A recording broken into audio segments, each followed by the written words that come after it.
Raadiyoo Sagalee Walabummaa Oromiyaati. Raadiyoon Sagalee Walabummaa Oromiyaa karaa marsariitii Independent Oromiyaa.org torbanitti yeroo lama kan isiniif dhiyaatu amma jalqaba. Raadiyoon Sagalee Walabummaa Oromiyaa akeeka qabsoo kan saba Oromoo bilisaaf biyya Oromoo walab sirna dimokiraasii faqaan bulu deebisanii gadi dhaabuuf godhamu deeggara. Akeeka qabsoo kana babal'isuufis hojjeta.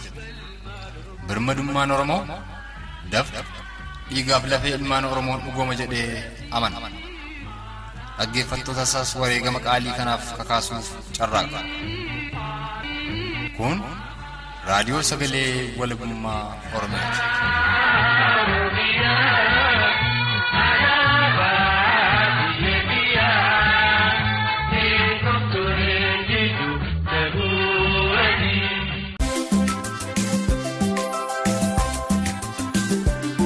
Nagaan keenya bakkuma jirtan cufatti isin haa ga'u. Dhaggeeffattoota keenya jaallatamoo ashamaa ani mo'aa buubaatii oduu keenya kan dilbata Bitootessa 11 bara 2018 isin dhageessisa. Sanbata kaleessaa godina Booranaa magaalaa Moyyaalee ganda Shawaabar jedhamu keessatti dhukaasa loltoonni mootummaa koloneeffataa Wayyaanee uummata Oromoo irratti bananiin Oromoonni 10 battala wareegamuu fi 10 ol immoo madaa'uu himan jiraattonni. Kamisaaf jimaata dheengaddaa tarkaanfii waraanni bilisummaa Oromoo waboon achuma godina Booranaa araddaalee adda addaa keessatti loltoota mootummaa koloneeffataa Wayyaanee irratti fudhateen loltoonni diinaa hedduun madaa'uu fi konkolaataan waraanaa Wayyaanee tokko gubachuu walqabatee gochi duguugaa sanyii uummata nagaa irratti raawwatame kunis haaloo baafannaa ta'uu akka hin oolle kan dubbatu Oromtichi magaalaa Moyyaalee irraa bilbilaan odeeffanne kun yeroo ammaatti jiraattonni magaalichaa gara keenyaatti baqachaa jiraachuu fi haala waliigalaa magaalaa Moyyaalee keessa jirtu akkas jechuun dubbata. Uummatuma magaalaan keessa jiru loltooti makalaakaa jedhaman waraana uummata banuudhaan naannoo Shaawarrii iddoo Qo'aanjee jedhamu irratti namoota 10 ajjeesanii jiranii kan madaanis namoota 10 namoota sun keessaa namooti 2 qofatu hospitaal Fullee jedhamutti wal'aanamaa jiranii namooti 7 guutuun sadarkaa sunitti yaalamuu waan hin dandeenyeef ol dabarsanii jiran. Egaan odeeffannoon argadheesii kan atis dubbataa jirtu uummanni hiriiras hin baane gaaffis hin gaafanne jireenyuma isaa guyyaa guyyaa osoo jiraataa jiruuti kan dhufanii itti dhukaasanii fixanii jette. Mee sababni duguuginsa sanyii kanaa maal sitti fakkaata? Erga uummanni nagaadhumaan deddeebi'aa ture ta'e. Sababa haga ammaatti wanti beekamu garuu shakkiidhaan wanni numurree. Guyyaa kaleessa dheengaddaa iddoo Illaamu jedhamu karaa Meeggarraa gara Moyyaalee deemuu irratti waboodhaan miseensoti jara baay'ee miidhamee jira. Waraaliin jara gubatee jira. Namooti 5 battalumatti miidhamanii namooti naannoo 4 ammoo madaanii kaambii jaraatti dhufanii jiranii. Akka immoo ragaa odeeffannootti madooleen baay'een akka achi keessa jiran dhaqqabnee jirra. Ta'uun kan na fakkaate. Tole egaa ulfaadhu erga duguuginsi sanyii kun raawwatee ilmaan Oromoo hagi kun wareegamanii booda sochiin waraanaa mootummaa Wayyaanee magaalaa Moyyaalee keessaa maal fakkaata? Uummatni Oromoo attam jiran yeroo ammaatti? Magaalaan Moyyaalee baay'ee nama sodaachifti. Uummatii guutuun keessattuu uummatii naannoo uummatii itti wareegamsu hin jiru. Abdii waan hin qabneef mootummaa kanarraa jedhanii Keeniyaatti deemanii jiranii gandii sun akkuma jiruun on ta'ee jira. Kun kanaan osoo jiruu dilbata har'aasitti fufuun dhukaasa loltoonni Wayyaanee achuma magaalaa Moyyaalee keessatti ilmaan Oromoo irratti bananiin Oromoonni 2 du'uu fi 1 madaa'uu kan nutti hime jiraataan godina Booranaa magaalaa Moyyaalee guyyaa har'aa bilbilaan odeeffanne tokko yeroo ammaattis Oromoonni manaaf qe'ee isaanii lakkisuun gara keenyaatti godaanuu akkas jechuun dubbata. Kaleetiif har'a walti nam 16 kaju'i samada kaleetiif har'a walti nam 9. Har'a ka rukutame nama meeqa jechuudha? Kaduu 2 kamadaa 1. Kamadaa gara keenyaa gol jira. Amma egaa hawaasni gama Keeniyaa baqate kun eessa qubatee jira? Akkamitti jiraachuu jira? Uummatatu gargaaruu jira moo gama mootummaa Keeniyaatiin deeggarsi godhamuufii jira? Gara mootummaatiin Mahmuud Aliillee yaa dhufe. Qaalitillee yaa dhufe. Warkanatti gargaaruu jira. Oduu keenya dhumaatiin warraaqsa qeerroof qarree walitti fufiinsaan gaggeessaa jiran milkeessuuf basaastota qeerrolee diinaaf saaxilan guutummaa Oromiyaa keessaa mancaasuun tarkaanfii dursu kennamuufii qabu ta'uu kan himan ogeessa seeraa Raadiyoo Sagalee Walabummaa Oromiyaa waliin gaaffiif deebii taasisan kanadha. qabsoo teenya keessatti akkuma hibbeennu asiin dura Oromoon qabatanii cabsaa turanii seenaa kaleessaa irra wanti nu barataa turrellee sanuma Oromoo fa'aa dhufanii qeessaa irratti garboonfatan malee qaamni of danda'e kophaa dhufee yookaan gargaarsa Oromoo osoo argatin Oromoo sanarratti garbummaa gardaa kana dheeresse hin jiru. Kanaaf qabsoon teenya qabsoo ilmi garboonfataa fidu yookaan qabsoo abbaan garboonfataa fidu kaa ilmi immoo garboonfataa mormu ta'uu hin qabdu. Tarkaanfiin jalqabaatuyyuu qe'ee teenya qulqulleessuudha wanni guddoon. Ilmaan qeerroo taatee yoo haadhaaf abbaan immoo nama garboonfataan deemu taate sirrii miti. Qulqullaa'uu qabaa. Tarkaanfii qabsoo qeerroo gara fuulduraattis tarkaanfachiisuu fi qaama dhufee uummata keenya haadhu kanaan dursinee uummata keenyatti qaama kana nama fidurratti tarkaanfiin fudhatuu qaba. Kutaa tokkoffaan gaaffiif deebii hayyuu kana waliin taasifne qophii dambalii keessummaa keenya guyyaa har'aa keessatti kan isiniif dhihaatu ta'aa hordofaa. Oduun har'aaf qabannee dhihaanne armarratti obba'eera. Qophiilee keenya hafan faana turtii gaarii qabaadhaa. Nuusini waliin ilaalu amma biddaa fi dhiitii daandii duubsaniin qajeela yoo diddan qabeessi nadheela Oromiyaan biyya keenya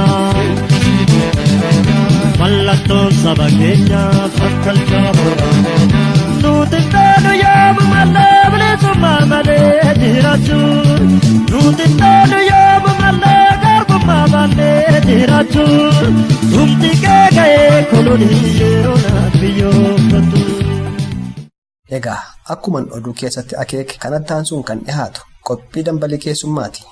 Qophii dambalii keessummaa keenya guyyaa har'aa kan harkaa qabu xiiqii dhugaa isaatii itti dhihaadhaa.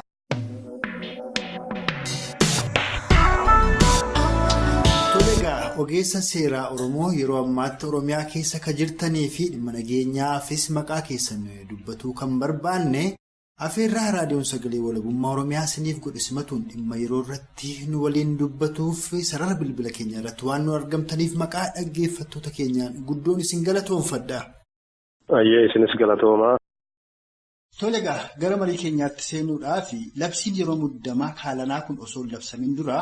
Qeerrooleen Oromoo guutummaa Oromiyaa keessatti obbo Baqqalaa Garbaa dabalatee hidhamtoonni Oromoodhaa mana hidhaa irraa halakfaman jedhuudhaan lagannaa bittaa gurgurtaa fi akkasumas uggurii sochii geejjibaa gaggeessaa turan.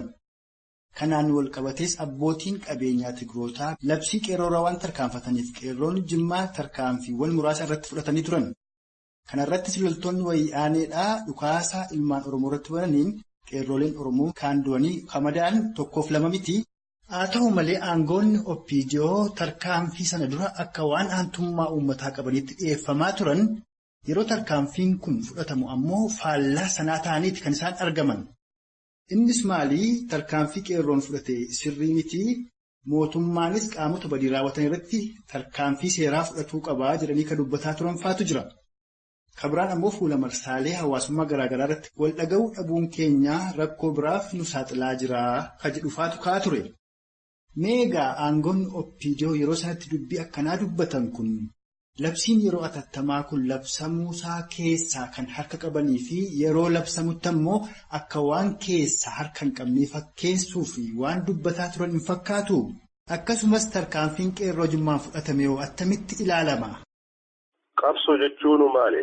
Akiyyatti qabsoo jechuun kaayoo qabattee baasan galmaan ga'uudhaaf tarsiimoo fi meeshaa qabsoo keetii qabattee maloota qabsoo keetii baafattee galma barbaade san ga'uudhaaf waan gabba'ee qeerroon dalagaa jiru waan ta'eef daandii qabsoo kana gubbatti immoo gufuun kamuu yoo jiraate tarkaanfii fudhachuun qeerroodha kama eegamu ta'a jechuudha. Kanaaf tarkaanfiin qeerroon fudhattu sirrii gaafa qeerroon adabadhaa lagannaa gabayaa qabnaa.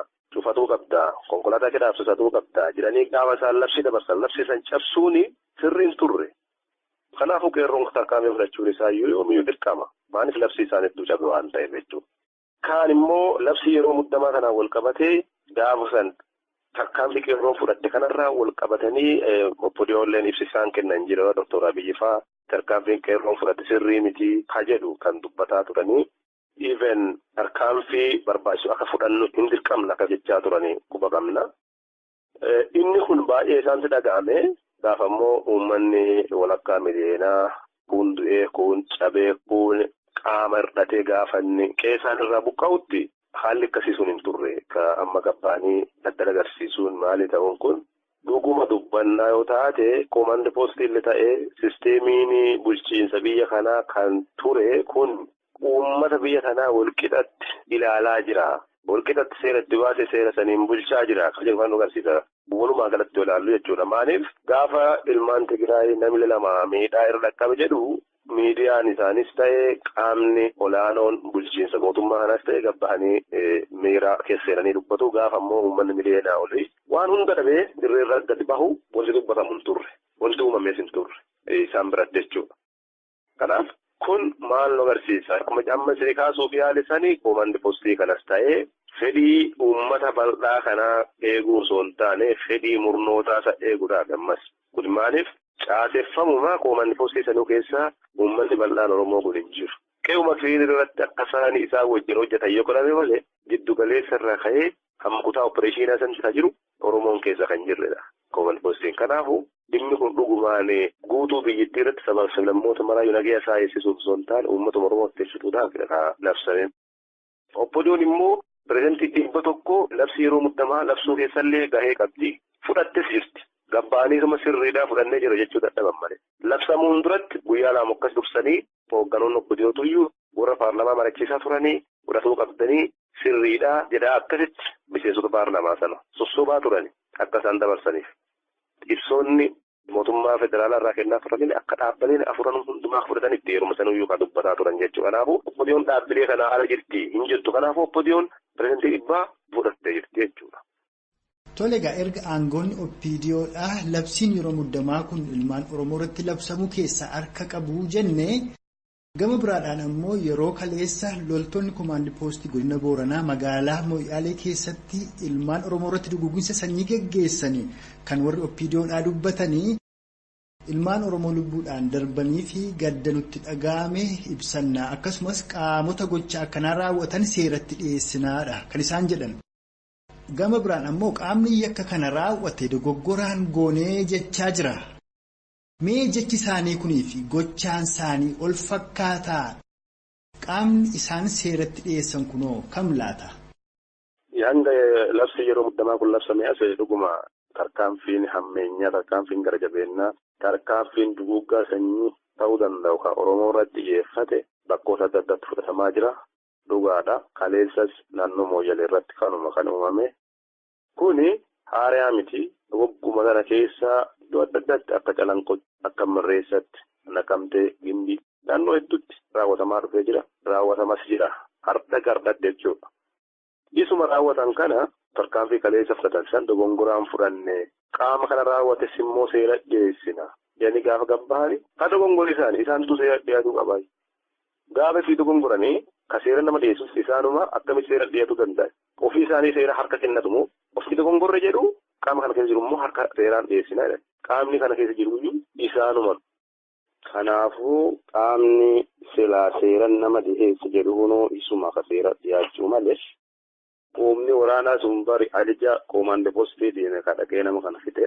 Ajaja koomandi poostii ka ta'e sun immoo kan har'a gabba'ee dogongora uumameef dhiifaman gaafannaa qaama kana raawwate immoo qorqorree seera dhiyeessinaadha. Qaamni kana raawwate dhiisuma mataa isaatii sanii alatti qaamni seera dhiyeessan kan biras hin jiru. Yoo ta'es immoo osoo argameeyyuu sun diraamaadha malee waan akkaataa seeraatiin ta'ee miti. Isaanumattuuyyuu seera dhiyaatuu qaba malee qaamni isaan fidanus hin jiru. Qaamni isaan boru seera nu dhiyeessan jennee abdannullee hin jiru. Kaaniif immoo tarkaanfii kaleessa naannoo Moyyaatti fudhate kana ofii ilaalu wanta adda isa godhaa jira maali? Tokko tarkaanfiin fudhatame sun tarkaanfii osoo nama addaan hin baafatin kaan naannoo mana barumsaatti kaan immoo naannoo mana nyaataa hoteelatti kaan immoo bakka inni dunkaana ofii gurguratutti tarkaanfii akkasii kana fakkaate tarkaanfiin kaleessaa kun.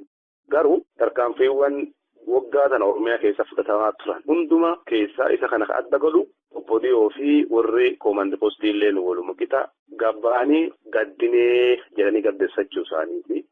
Lammaffaan immoo tarkaanfiin kun ta'e jedhanii kan fudhatan kan argaa jirutti. Maaliif uummata kana ijjeessanii laalessuu barbaadanii akkana fakkaatetti kun duraayyuu waan baratan waan ta'eef gabbahaniif abaa'oo barbaasa dhoofnee sababa abaa'oo dhuutanii jechuun kun waan bifa qindaa'aa ta'een uummatuma irra tarkaanfii godhate malee tarkaanfii dogongoraalee jedhee akkasitti fudhatan.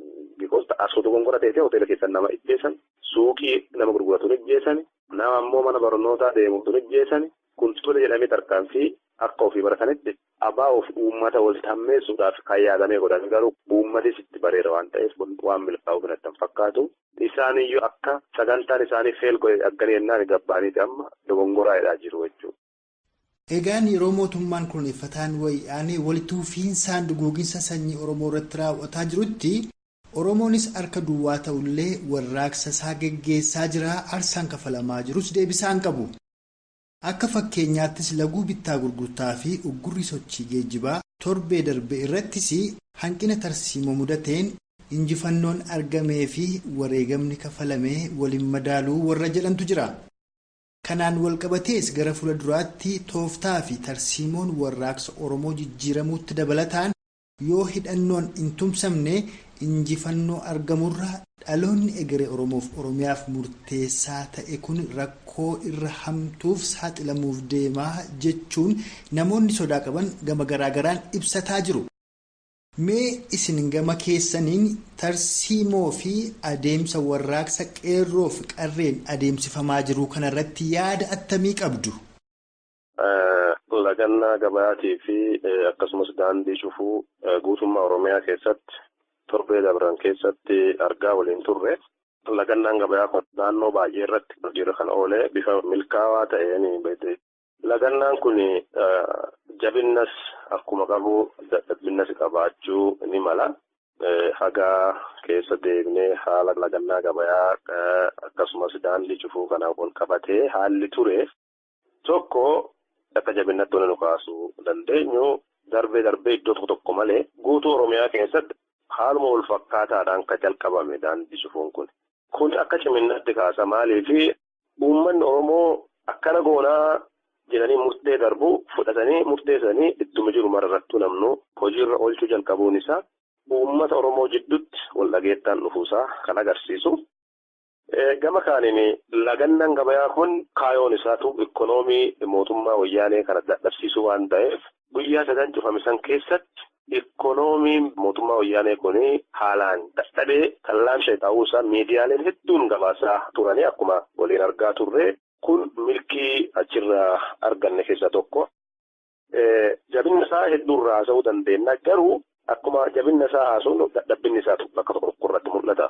Wanni akka dadhabbinnatti hankaasuu barbaadu maali? Tarsiimoo isaatiin wal qabatee daandii hoggaa cufan daandiin bifa kamiin cufamuu qaba? Akkamiin baanee daandii cufnaa? Gaafa daandii cufnu immoo wanni godhamaa ture maali? Akka dadhabbinnatti wanni hankaasuu fedhu tokko qeerroon daandii of eeggannoo cufuu dhabu. Fakkeenyaaf humni agaazii kun konkolaataa uummataa kan akka aeruufaa kan akka efisarii kana fa'aa buusanii keessatti bahanii gaafa isaan dhufan qeerroon konkolaatuma uummataa fe'ati. Itti baatee gaafa siin dhaabdu gaafa siin maayettu qeerroo hedduu bifa kanaan butamanii. Gama kaaniin immoo iddootti cufuu malalle bakka istiraateejawaa ta'e beekuu dhabuun hin jiraa. Tarkaanfii tokko bakka tokko fudhachuudhaaf eenyu tuyyurra fayyadamaa ta'aa ka jedhu sunis beekuun dhabuun hin mul'ata waan ta'eef qeerroon qabsoo gaggeeffamuu keessatti of ilaalaa of madaalaa dalagaa jiru dadhabbinna qabu hundumaayyuu tarsiimoo qabsoosaa meeshaa qabsoosaa kallattiif kaayoo qabsoosaa madaalaa deemuun dirqama. Kutaa tokkeessoon turtii gaaffii fi deebii ogeessa seeraa Oromoo waliin taasifnee armarratti obbeera. Tarkaanfiin jalqabaa qe'ee na qulqulleessuudha. Gaafa abbaan garboonfataa fi ta'e ilmi abbaa fi garboonfataa fi asirratti tarkaanfii fudhatee dhabamsiisuun dirqama ta'a. Qeerroodhaan diina sadarkaa jedhamu. Rogeeyyee biyya alaa keessa jiraatanis ta'ee kan biyya keessaas tarkaanfiin qeerroo nama fudhatu kun akka diina keessa jiraa gaafa jedhan wanti kun ana qofa beekaarraa kan kaadina fakkaatu.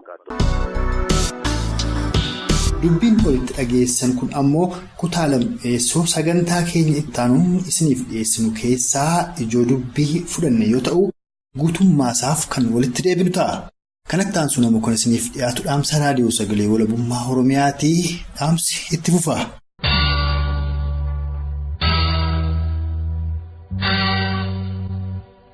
Sabni tokko akka sabaatti saboota biroo irraa adda ba'ee wantoota ittiin beekamu danuu qaba. Isaan keessaa inni ijoon biyya isaa kan walaba taate keessa bilisummaan jiraachuudha. Saba biyya walaba taate qabutu qe'ee isaarra hojjetee jiraata.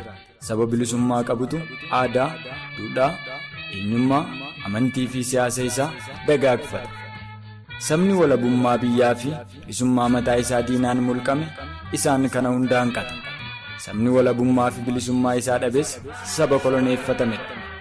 Koloneeffattoonni saba tokko walabummaa biyya isaa erga humna afaan qawween irraa mulqanii booda bilisummaa sabichaa mulquuf humna afaan qawween doorsisaa waraana sammuu irratti geggeessu. Kunis xiinsammuu sabichaa doomsanii akka sabichitti dammaqee hin falmanneef tooftaa itti dhimma ba'anidha.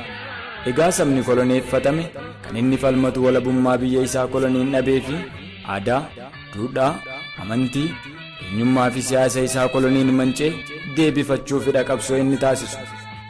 Sabni Oromoos jaarraa tokko oliif qabsoo inni geggeessaa jiru akkuma saba koloneeffatame kamiyyuu walabummaa biyya isaa mirkaneeffatee bilisummaan keessa jiraachuu fi aadaa, duudhaa, eenyummaa fi siyaasa isaa koloneeffattootaan dhabe deebifachuuf qabsaa jira. Kanarraa ka'uun bu'aa ba'iin keessaa fi alaa qabsoo sabichaa mudateen wareegamni sabichi baasee ulfaataa ta'utti dabalataan yeroon qabsoon isaa itti fudhataa jiru kun dheeratus kaayyoon qabsoo Oromoo hanqina hin qabu. Dhugaan qabsoo Oromoo kana ta'utu jiru gama biraan ammoo qaamotni akeeka isaanii mammaaksa Oromoo kan rakkate ulfa fuudha jedhuun wal fakkaatu qaban kaayyoo gooroo qabsoo sabichaa dabsuun soso'an wareegama ulfaataa sabicha baasisuu fi kara deemaatti akka abdatuuf shoorri isaan taphatan laayyoo miti. Qaamonni akkanaa kun amma dura akka waan sabni Oromoo tokkummaa hin qabnee fakkeessuun sabicha gidduutti wal shakkii uumuuf tokkoomaa jechaa kan turan har'a yeroo sabni Oromoo tokko ta'uu isaa qabsoon mul'isetti ammoo ifa jijjiirrachuun qaamonni akeeka faallaa qabsoo Oromoo qabatanii qabsaa jiran akka waan tokkummaa Oromoo keessaa qooda qabaniitti lakkaa'uun tokkummaa Oromoon kaayyoo qabsoo isaatiin ijaarrate faalanii tokkummaa diina Oromoo jiraachisuun bakka buusuuf abbalaa jiru.